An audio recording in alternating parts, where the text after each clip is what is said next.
Puji Tuhan, selamat pagi, selamat kita mendengarkan renungan firman Tuhan pada pagi hari ini. Sebelum kita masuk dan menikmatinya, mari kita tundukkan kepala, kita masuk ke dalam doa.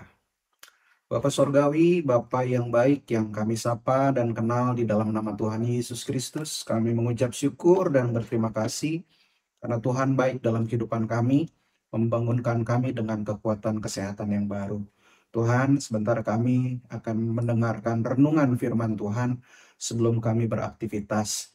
Tuhan, urapi kami agar kami memiliki telinga seorang murid dan tanah hati yang subur, yang siap ditaburi oleh kebenaran firman-Mu. Hamba-Mu pribadi juga yang akan menyampaikan firman-Mu, urapi hamba-Mu agar apa yang menjadi isi hati Allah, hamba-Mu dapat sampaikan, dan kami semua dapat mendengarkan dengan baik, dan bukan hanya mendengarkan, tetapi memiliki kemampuan untuk melakukannya.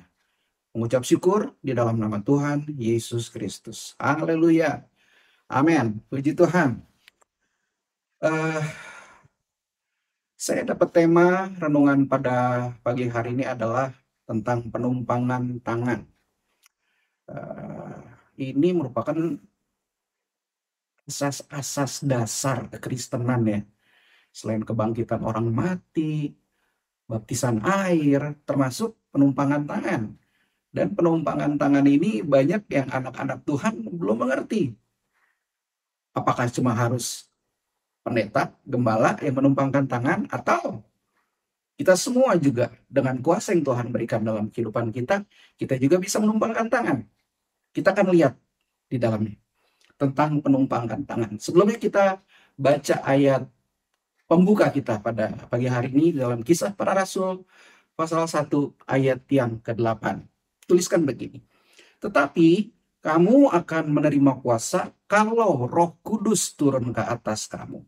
Dan kamu akan menjadi saksiku di Yerusalem dan di seluruh Yudea dan Samaria dan sampai ke ujung bumi. Puji Tuhan.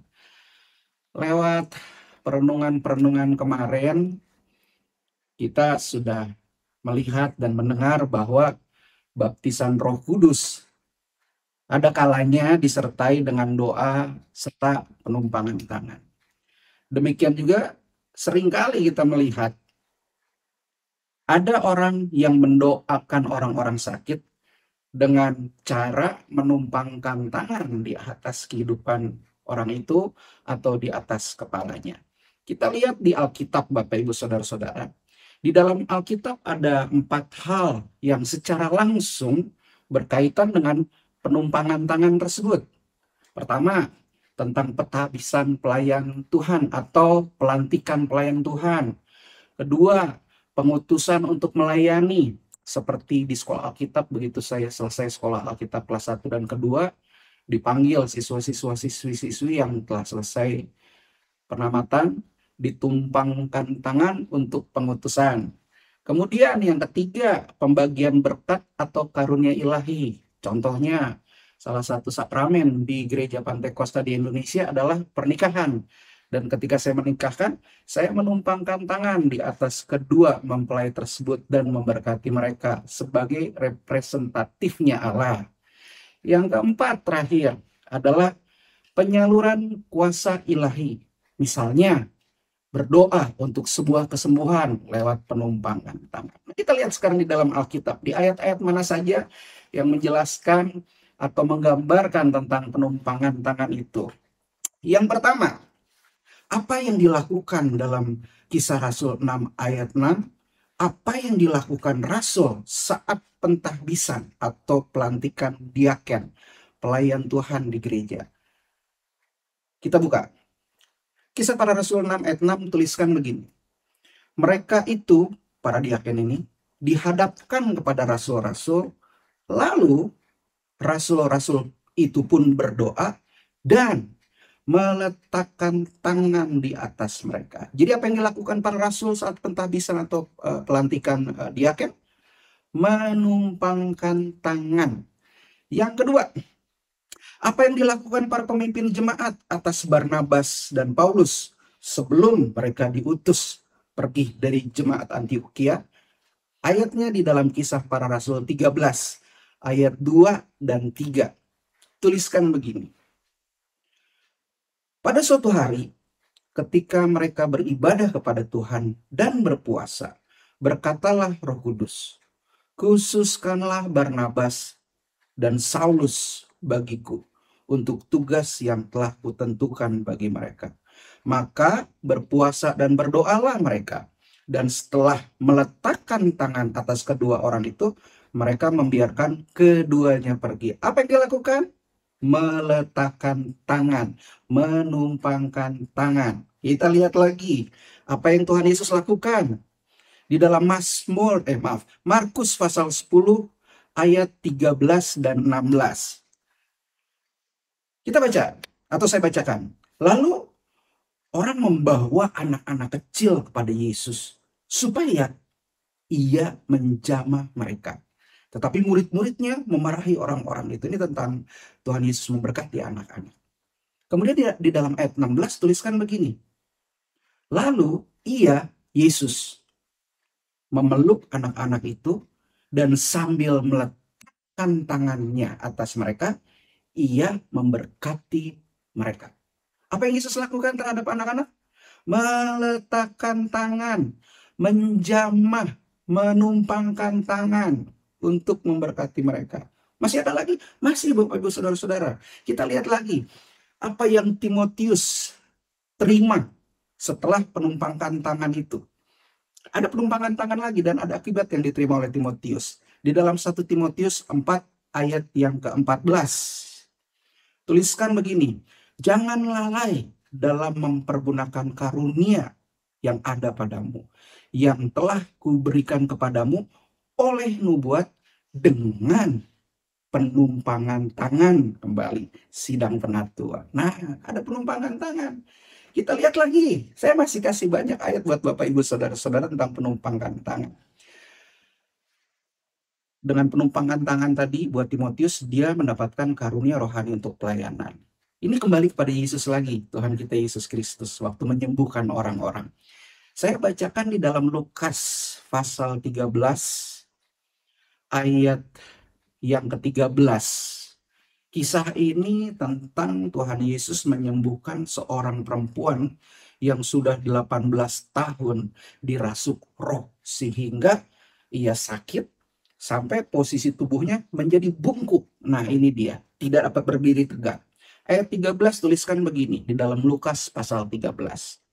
Lalu, apa yang Yesus lakukan? Ia meletakkan tangannya atas perempuan itu. Ia menumpangkan tangan atas perempuan itu. Ia menjamah perempuan itu. Dan seketika itu juga berdirilah perempuan itu tegak dan memuliakan Allah. Wah, ini pelajaran dasar buat kita semua. Sebagai anak-anak Tuhan yang memiliki kuasa Allah. Tetapi kamu akan menerima kuasa kalau Roh Kudus turun ke atas kamu. Ke atas kita untuk menjadi saksi.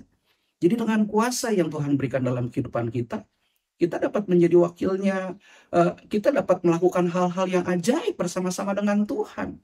Mewakili pribadi Allah yang ada dalam kehidupan kita. Lalu, untuk sekarang ini, lewat perenungan ini, penerapannya bagaimana? Nah, kadang orang-orang bisa salah kalau kita nggak mengerti dengan benar. Penerapannya seperti ini, Bapak Ibu Saudara-saudara. Ada pertanyaan. Menurut Anda, apakah doa kita akan dikabulkan Tuhan apabila kita mendoakan seseorang tanpa melakukan penumpangan tangan? Nah, Tuhan pasti tidak kabulkan? Atau Tuhan mengabulkannya? Kalau saya menjawab, Tuhan pasti kabulkan. Bukan hanya cara di sini yang substansinya, yang jadi hal utamanya, melainkan kesungguhan hati kita dalam mendoakan. Penumpangan tangan memang bukan sebuah keharusan, tetapi bila kita melakukannya, terdapat manfaat rohani di dalamnya. Kalau misalkan Bapak Ibu Saudara-saudara terima telepon, orangnya yang minta dibantu doa, Bapak Ibu Saudara-saudara tinggal di Jawa. Terus yang minta doainnya ada di Prancis. Bagaimana kita bisa pergi numpangin tangan pada saat dia memang membutuhkannya? Kita bisa video call sekarang, bisa lewat telepon. Dengan iman saya tumpangkan tangan di atas kehidupan orang itu sembuh. Itu bisa dilakukan. Makanya nggak mengharuskan kita menumpangkan tangan. Tapi kalau harus menumpangkan tangan, pasti juga ada manfaat rohaninya. Yang kedua, nah ini juga penting buat perenungan dan penerapan kita.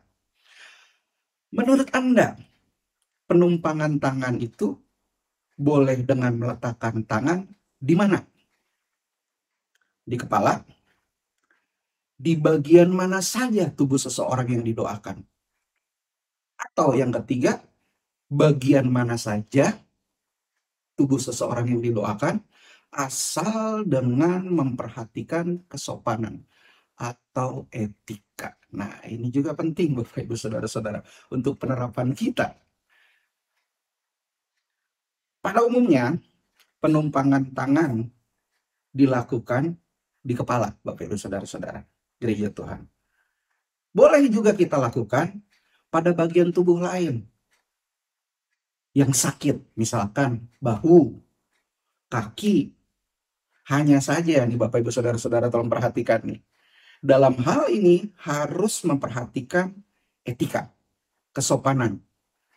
Jangan sekali-kali kita menumpangkan tangan pada bagian tubuh orang yang kita doakan yang membuat kita melanggar etika atau kesopanan tersebut. Itu yang penting untuk kita perhatikan. Perenungan kita, penerapan kita ketika kita melakukan asas dasar dari kekristenan itu, yaitu penumpangan tangan. Semangat Bapak Ibu Saudara-saudara, saya percaya Tuhan memberkati kita sehingga kita bisa menerapkan setiap kebenaran firman Tuhan, kita menjadi saksi Allah, saksi tentang kemuliaan Tuhan dimanapun kita berada. Anda melangkah, melangkahlah dengan tanda-tanda ajaib, melangkahlah dengan mujizat, karena ada kuasa kalau Roh Kudus turun ke atas kita untuk menjadi saksi. Amin firman Tuhan. Kita tundukkan kepala, kita berdoa. Terima kasih Bapak Sorgawi, Bapak yang baik, yang kami sapa dan kenal di dalam nama Tuhan Yesus Kristus.